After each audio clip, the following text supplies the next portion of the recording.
रोहन और सुजय राइड पर निकले थे। वे दोनों दिल्ली से हिमाचल का सफर कर रहे थे। सुबह से रात हो गई। वे लोग हिमाचल तक पहुंच गए थे, पर अभी भी मंजिल से दूर थे। रोहन, भाई यही कहीं रुकने का इंतजाम करते हैं। सुजय, यहां तो दूर दूर तक कुछ नजर नहीं आ रहा है, थोड़ा आगे चलते हैं, कुछ ना कुछ जरूर मिलेगा। दोनों चिमला गांव के सरहद के अंदर आ गए। ये गांव वीरान था, लेकिन दूर उन्हें एक बड़ी इमारत दिखी। दोनों उसी दिशा में चल पड़े। रात के अंधेरे में उन दोनों ने हॉर्न बजाया। बूढ़ा वॉचमैन अपने हाथ में एक लालटेन लेकर आया। रोहन, अरे अंकल, हमें रहने के लिए कोई कमरा मिलेगा क्या? वॉचमैन, नहीं बेटा, अंदर जाना सख्त मना है। सुजय, अरे यार, एक तो पूरे दिन बाइक चलाकर कमर टूट गई है, ऊपर से कोई कमरा भी नहीं मिल रहा है। वॉचमैन, मैं तुम्हें अंदर तो नहीं जाने दे सकता, पर अगर तुम चाहो तो मेरे साथ मेरे केबिन में रह सकते हो। वहां सोने के लिए बिस्तर भी है और तुम दोनों के लिए खाना भी। रोहन, चलेगा अंकल, आप तो ग्रेट हो, आप जैसा दिलदार देखा ही नहीं। दोनों लड़के के वॉचमैन के केबिन में गए और फिर वॉचमैन ने उन दोनों के लिए गर्मा गर्म चाय बनाई। ठंड बहुत थी तो दोनों दोस्तों को चाय बहुत पसंद आई।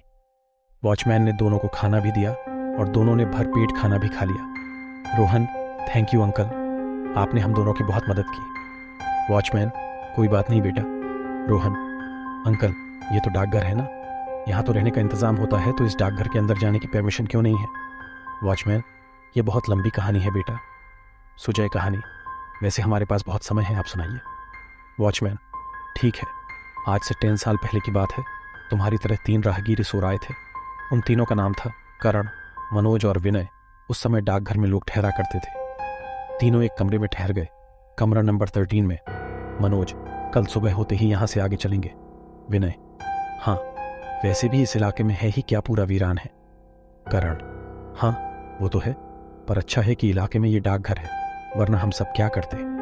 मनोज, क्या करते, खुले आसमान में सोते। विनय, और खाते क्या, घास फूस। वे लोग बातें ही कर रहे थे कि अचानक उन्हें किसी लेडी डिहाकी की हंसी सुनाई दी। करण, इस डाकघर में कोई औरत भी है लगता है। विनय, मुझे तो ये हंसी अपने कमरे में ही सुनाई दे रही है। उनमें से एक ने बाहर जाकर देखा तो हंसी बाहर सुनाई नहीं दे रही थी। विनय, हंसी अंदर ही आ रही है। मनोज, लेकिन यहाँ कोई औरत नहीं है। वे लोग हंसी कहाँ से आ रही है ये खोजने लगे। अचानक डाकघर की बिजली चली जाती है और उनके सामने वो लेडी देखी थी, सपना। सपना का बस चेहरा ही नजर आ रहा था। मनोज, आप कौन है और हमारे कमरे में क्या कर रही है? सपना हंसती रही और हंसते हंसते तीनों राहगीरों को मौत के घाट उतार दिया। अगली सुबह बस हमें उन तीनों की लाश मिली। रोहन, कौन है सपना और उसका भूत इस डाकघर में कैसे आया और उसके साथ क्या हुआ? ये जानने के लिए तुम्हें सपना की कहानी सुननी पड़ेगी। 11 साल पहले की बात है। हमेशा की तरह टूरिस्ट हिमाचल घूमने के लिए आया करते थे और कई टूरिस्ट चिमला में भी ठहरा करते थे। ऐसे ही एक टूरिस्ट ग्रुप में सपना यहां आई थी। सपना कमरा नंबर 13 में ठहरी थी। उस समय डाकघर के सारे कमरे फुल थे। सपना बहुत ही खूबसूरत थी। सुनहरे बाल, गोरा रंग, हर एक की नजर सपना पर ही थी। सपना और उसके दोस्त 2 दिनों तक चिमला में ही रुके थे। वो यहां पहाड़ों की तस्वीरें ले रहे थे। रात में वो अपने अपने कमरे में सोने चले गए और अचानक आधी रात को सपना के कमरे से चीखने की आवाज सुनाई दी। उसके दोस्त और हम लोग वहां पहुंचे। सपना जोर जोर से चीख रही थी। हमने मिलकर दरवाजा तोड़ा दिया, पर अंदर कोई नहीं था। उसके दोनों दोस्त कमरे के भीतर गए और सपना को ढूंढने लगे और फिर अचानक सबको सपना की हंसने की आवाज सुनाई देने लगी। सबने ऊपर देखा तो सपना छत से चिपकी हुई थी और जोर जोर से हंस रही थी। यह मंजर देखते ही हम लोग वहां से भाग गए, पर उसके दोनों दोस्त वहीं फंस गए। दरवाजा अपने आप बंद हो गया और फिर हमें सपना के दोस्तों के चीखने और चिल्लाने की आवाजें सुनाई देने लगी। किसी में हिम्मत नहीं थी कि उन एल्डे डाकुओं को बचा सके। हम सब अपनी जान बचाने के लिए ही भाग रहे थे।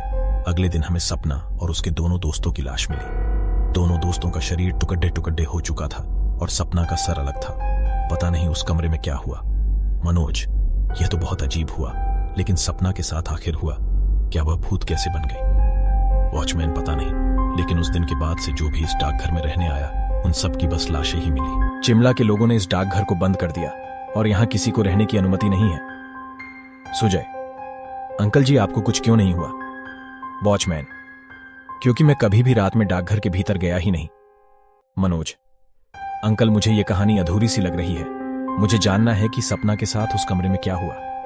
वॉचमैन, अब ये तो खुद सपना ही जानती है। वैसे रात बहुत हो चुकी है, सो जाओ तुम दोनों। वॉचमैन सो गया। पर सुजय और रोहन को नींद नहीं आ रही थी। वो लोग दबे पाव डाकघर की ओर बढ़ गए। रोहन, कमरा नंबर 13 ढूंढते हैं। उन लोगों ने कमरा नंबर 13 की तलाश की और कमरे के अंदर जाते ही दरवाजा अपने आप बंद हो गया। रोहन टॉर्च से देखने की कोशिश कर रहा था तो तभी उसके सामने एक औरत थी। दोनों की चीख सुनकर बूढ़े वॉचमैन की नींदें खुल गई। वॉचमैन अपना सर पकड़ कर बैठ गया था क्योंकि वो जानता था कि दोनों अब नहीं रहे। अंदर जाना मौत को दावत देने के सामान था। ना जाने ये भूतिया डाकघर और कितने लोगों की जान लेगा।